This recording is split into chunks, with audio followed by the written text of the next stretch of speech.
Hello friends, welcome to the channel eco for all. मेरा नाम है Tusharika Pandey. Friends, last video में हम लोगों ने फुल एम्प्लॉयमेंट इक्विलिब्रियम और अंडर एम्प्लॉयमेंट इक्विलिब्रियम की क्लासिकल थ्योरी पढ़ी थी, जिसमें ये कहा गया था कि कैपिटलिस्ट इकोनॉमी में हमेशा फुल एम्प्लॉयमेंट होती है और वो एक नॉर्मल फीचर है। जो भी अनएम्प्लॉयमेंट होगी वो सिर्फ इनवॉलंटरी अनएम्प्लॉयमेंट होगी। इसके अलावा अगर कोई अनएम्प्लॉयमेंट की सिचुएशन अराइज हुई इकॉनमी में तो वो टेम्परेरी सिचुएशन होगी, जिसे फ्रिक्शनल अनएम्प्लॉयमेंट कहते हैं। इस थ्योरी के कुछ अजम्पशंस थे, जैसे says law of market and flexibility in wage rate and existing prices. Classical theory को क्रिटिसाइज़ किया था कीन्स ने। क्लासिकल थ्योरी में फुल एम्प्लॉयमेंट इक्विलिब्रियम पे फोकस किया गया था, जबकि कीन्स ने अपनी थ्योरी में अंडर एम्प्लॉयमेंट इक्विलिब्रियम की बात को कहा है। सो इस वीडियो में हम लोग Keynesian theory of under employment equilibrium के बारे में पढ़ेंगे। लेकिन उससे पहले अगर अभी तक आप लोग ने मेरे चैनल को सब्सक्राइब नहीं किया है तो प्लीज़ सब्सक्राइब कर लीजिएगा। बेल आइकन को क्लिक करना मत भूलिएगा, जिससे आपको फर्दर अपडेट्स मिलते रहें। और आप लोग इंस्टाग्राम और टेलीग्राम पे भी मुझे फॉलो कर सकते हो, लिंक डिस्क्रिप्शन बॉक्स में दिया हुआ है। तो firstly let's see the statement of the theory. Keynesian theory apply होती है शॉर्ट रन में, और इस थ्योरी के according economy less than full employment या अंडर एम्प्लॉयमेंट सिचुएशन में भी इक्विलिब्रियम लेवल पे हो सकती है, जो कि एक नॉर्मल सिचुएशन है। Demand create its own supply, मतलब मार्केट में अगर डिमांड इंक्रीज़ होगी तो एज अ रिज़ल्ट सप्लाई भी इंक्रीज़ होगी। Keynesian concept supply creates its own demand को नहीं मानता है। देन मार्केट में गुड्स एंड सर्विसेज की जो एग्रीगेट डिमांड हो रही है वो आउटपुट, इनकम और एम्प्लॉयमेंट लेवल को एक्सप्लेन करती है, क्योंकि शॉर्ट रन में एग्रीगेट सेविंग कांस्टेंट होती है और एग्रीगेट डिमांड कितनी है इससे हम पता लगा सकते हैं कि आउटपुट, इनकम और एम्प्लॉयमेंट का क्या लेवल है। और गवर्नमेंट अपनी फिस्कल और मॉनेटरी मेजर्स के थ्रू इकोनॉमी में एग्रीगेट डिमांड और एग्रीगेट सप्लाई को इक्विलिब्रियम लेवल पे ला सकती है। Now let's see the assumptions of the theory.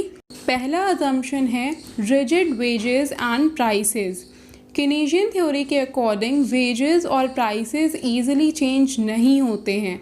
Government भी मार्केट में इन्वॉल्व रहती है, और जब भी लेबर की सप्लाई ज़्यादा होती है तो मिनिमम वेज लॉ को यूज़ करके वेजेस को फिक्स कर दिया जाता है, जिससे एक मिनिमम वेज लेबर को मिल सके जिसमें वो अपनी नीड्स को फुलफ़िल कर पाए। और मिनिमम वेजेस और प्राइसेस फिक्स होने से अनएम्प्लॉयमेंट की सिचुएशन आ जाती है, जो कि इनवॉलंटरी अनएम्प्लॉयमेंट होता है। दूसरा अजम्पशन है constant marginal product of labour. Marginal product of labour का मतलब है एक और लेबर इंक्रीज होने से क्वांटिटी प्रोड्यूस में कितना चेंज आ रहा है। अगर पहले 5 लेबर एम्प्लॉयड थे तो 10 यूनिट गुड एक्स प्रोड्यूस हो रहा था, तो अब अगर लेबर 5 से इंक्रीज़ होकर के 6 हो गए तो कितने यूनिट और प्रोड्यूस हो रही है। कीनेशियन थ्योरी के according marginal product of labour constant रहता है, यानी एक लेबर इंक्रीज़ या 5 लेबर इंक्रीज़ हो, प्रोडक्शन में इंक्रीज़ सेम रहेगा। अगर एक लेबर इंक्रीज़ होने से 1 यूनिट प्रोडक्शन इंक्रीज़ हो रहा है तो 5 लेबर के इंक्रीज़ होने से भी 1 यूनिट ही प्रोडक्शन इंक्रीज़ होगा। अंडर एम्प्लॉयमेंट इक्विलिब्रियम की थ्योरी में कीन्स ने अंडर एम्प्लॉयमेंट इक्विलिब्रियम के साथ साथ एग्रीगेट सप्लाई के कॉन्सेप्ट को भी एक्सप्लेन किया है, जिसमें उन्होंने बताया था कि सप्लाई कर्व परफेक्टली इलास्टिक होता है। यहाँ पे डायग्राम दिया हुआ है जिसमें initial aggregate supply curve perfectly elastic है, यानी पैरेलल टू एक्स एक्सिस है।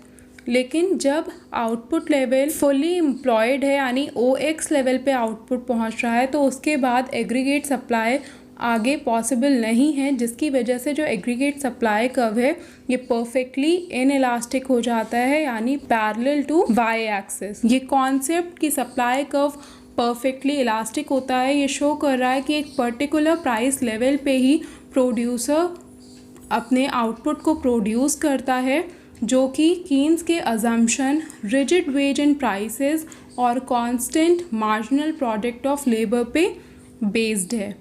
दूसरा कॉन्सेप्ट अंडर एम्प्लॉयमेंट इक्विलिब्रियम का, इसमें इक्विलिब्रियम लेवल ऑफ आउटपुट को अंडर एम्प्लॉयमेंट लेवल पे शो किया गया है। यहाँ पे भी डायग्राम में पहले aggregate supply curve perfectly elastic है, यानी एक्स एक्सिस के पैरेलल है, और ओ एक्स आउटपुट लेवल के बाद aggregate supply curve parallel to Y axis हो जा रहा है, यानी परफेक्टली इनइलास्टिक। एडी कर्व दिया हुआ है, जहाँ पे एडी कर्व एएस कर्व को इंटरसेक्ट कर रहा है, वो पॉइंट है इक्विलिब्रियम पॉइंट का, जहाँ पे एग्रीगेट डिमांड एग्रीगेट सप्लाई के बराबर है। तो यहाँ पे क्या शो हो रहा है कि अंडर एम्प्लॉयमेंट की सिचुएशन है। फुल एम्प्लॉयमेंट कहाँ है? ओ एक्स लेवल पे। So under employment OX1 level जो है, ये अंडर एम्प्लॉयमेंट लेवल है जहाँ पे इक्विलिब्रियम का पॉइंट है। सो कीन्स की थ्योरी में बोला गया था कि ज़रूरी नहीं है कि फुल एम्प्लॉयमेंट में ही इक्विलिब्रियम लेवल हो, अंडर एम्प्लॉयमेंट लेवल पे भी इकॉनमी इक्विलिब्रियम पॉइंट पे हो सकती है।